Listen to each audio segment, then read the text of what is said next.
Hello, everyone, and welcome back to another episode of our English Learning Podcast. This is episode 3, and we're so happy to have you here with us today. If you've been listening since the beginning, thank you for staying with us. And if this is your first time, don't worry. You're in the right place to practice, learn, and enjoy English in a simple and natural way. That's right, Emma. In this podcast, we focus on real conversations, useful expressions, and daily life topics that help you improve your listening and speaking skills. Think of us as your English learning friends. You can relax, listen, and repeat after us if you like. Our goal is to make English part of your everyday life. Exactly. And before we start, we want to remind you, don't just listen once. Try listening again and again, maybe when you're cooking, walking, or before going to sleep. This will help your brain get used to English sounds and rhythm. And one more thing. If you enjoy learning with us, make sure to subscribe to this podcast, share it with your friends, and follow along with every new episode. Together, we can make learning English fun and effective. All right then, let's begin episode 3 of our English Learning Podcast. Okay, James, let's start today's episode with something very practical. Many of our listeners tell us that when they meet new people or join new situations, they sometimes freeze and don't know what to say in English. So today, let's talk about how to keep a simple conversation going, even when you feel nervous. That's such an important point, Emma. I think many learners imagine that they need to speak like a native speaker from the very first moment. But actually, keeping things simple and clear is the best way. For example, if someone asks you, "How are you?" you don't need a long answer. You can just say, "I'm good, thank you. How about you?" That shows politeness and keeps the conversation alive. Exactly. And what I love about simple answers is that they make you feel more confident. Instead of trying to find big or difficult words, you can use short, natural expressions. For example, instead of saying, "I am feeling rather exhausted today because I have been working continuously since the morning," you can just say, "I'm a little tired today. I had a busy morning." That sounds natural and is easy to understand. Yes, and let's not forget body language. Even though this is a podcast and you can't see us, body language plays a huge role in communication. When you smile, nod your head, or use a friendly tone, people feel comfortable. You don't need perfect grammar for people to like talking with you. The key is confidence and friendliness. That's so true. And I think another simple tip is to always have some questions ready. For example, if you meet someone, you can ask, "Where are you from?" Or "What do you do?" Or "What do you like to do in your free time?" These are safe, easy questions that help the other person talk, and that gives you time to relax and listen. Yes, and listening carefully is also a big part of speaking well. If you don't understand everything, that's okay. You can use polite expressions like, "Sorry, can you say that again?" Or "Could you speak a little more slowly?" These phrases are very powerful because they show that you want to understand. And most people will be happy to repeat or slow down for you. That's such a good reminder, James. I think many learners are afraid to ask people to repeat, but actually it's completely normal. Even native speakers do that when they don't hear something clearly, so never feel embarrassed to ask. It shows you are interested and paying attention. Exactly, Emma. So to summarize part 1, keep your answers simple, use natural, short sentences, smile and use body language, ask easy questions, and don't be afraid to ask for repetition. These small things can make a huge difference in building confidence when speaking English. Perfect. And listeners, remember, practice these little steps every day. Try them with friends, family, or even by practicing out loud alone. The more you use them, the easier and more natural they will become. All right, James, now that we've talked about keeping conversations simple and building confidence, let's move to the next important skill: how to share information about yourself in a natural way. Many learners sometimes feel shy or don't know what to say when someone asks them questions about their life. So, let's break it down and make it easy. Yes, Emma, that's such a good idea. I always tell my students that talking about yourself is one of the easiest and most powerful ways to practice English, because you are the expert on your own life.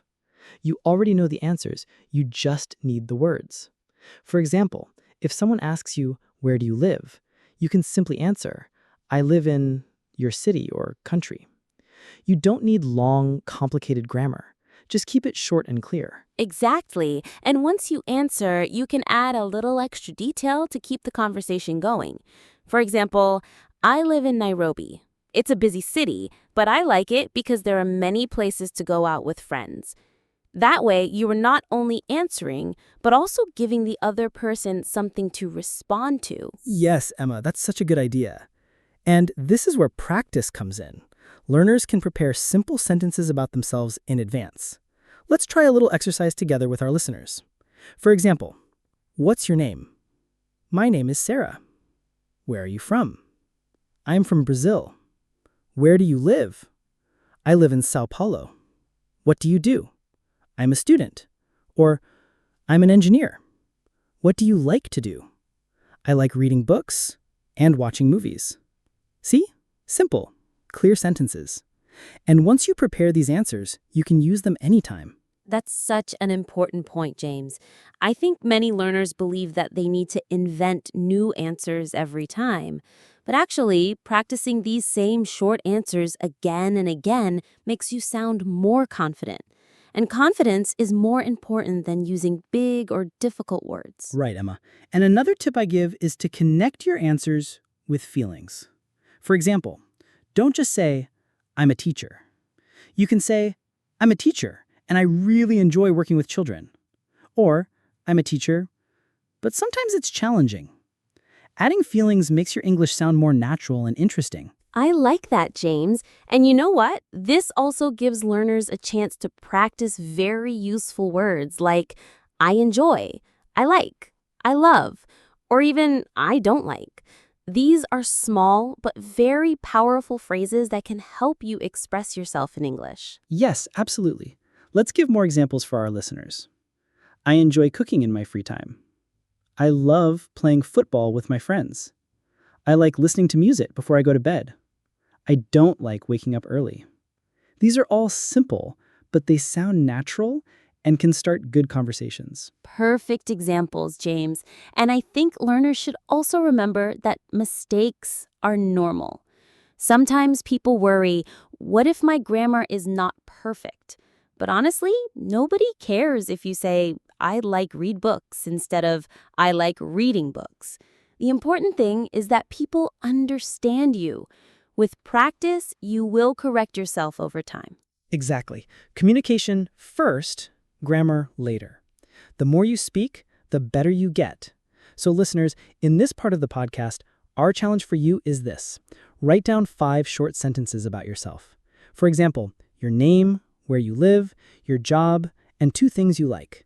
Then practice saying them out loud every day. That way, when someone asks you about yourself, you will be ready, confident, and relaxed. Yes, and remember, you don't need long, complicated answers. A short, clear answer with a smile is always enough. Over time, you can add more details, but for now, focus on keeping it simple and natural. Now that we've shared some tips on how to introduce yourself and talk about simple things, let's give our listeners something really practical. A sample conversation they can listen to, repeat, and practice. This is called shadowing, which means you repeat after us almost like an echo. It's a great way to train your brain and mouth to use English naturally. Yes, Emma. And the key is to listen carefully, copy the rhythm, and don't worry too much about being perfect. Even if you're 1 or 2 seconds behind, that's fine. With time, your speed will improve. Let's try a simple dialogue first. Hi, my name is Emma. What's your name? My name is James.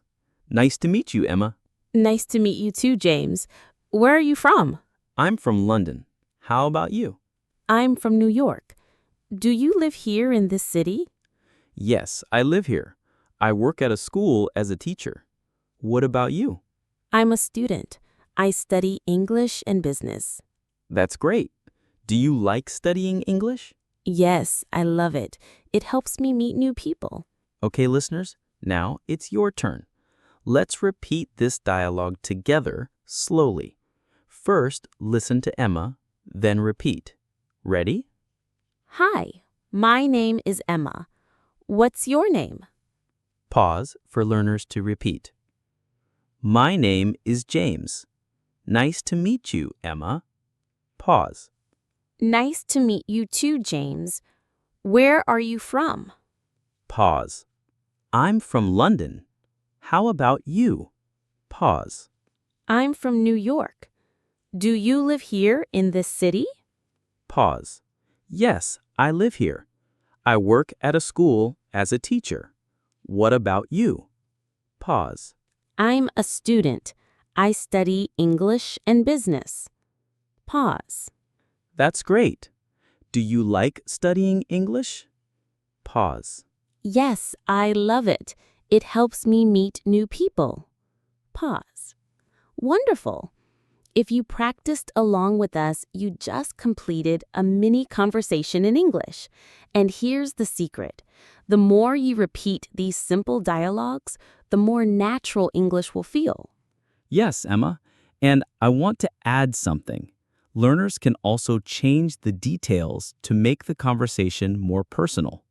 For example, instead of saying, I'm from London, you can say, I'm from Mexico City.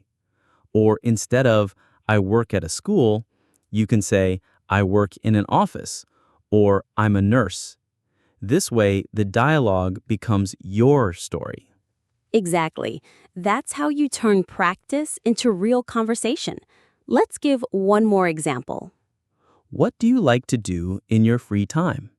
I like reading books and watching movies. What about you? I enjoy playing football and listening to music. That sounds fun. What kind of music do you like? I love pop music, especially Ed Sheeran. Do you like music? Yes, I love music too. I listen to it every day. Okay, listeners, your turn again. Repeat after us and practice. What do you like to do in your free time? Pause. I like reading books and watching movies. What about you? Pause. I enjoy playing football and listening to music. Pause. That sounds fun. What kind of music do you like? Pause. I love pop music, especially Ed Sheeran. Do you like music? Pause. Yes, I love music too. I listen to it every day. Pause. Perfect. Now, learners, you can change the answers to talk about your own hobbies. Instead of books and movies, maybe you like cooking or dancing. Instead of football, maybe you like basketball or swimming. Practice again and again until you can say it smoothly. And don't forget, shadowing works best if you speak out loud. Don't just read the words silently. Move your mouth, use your voice, and really practice speaking. That's how your brain learns faster.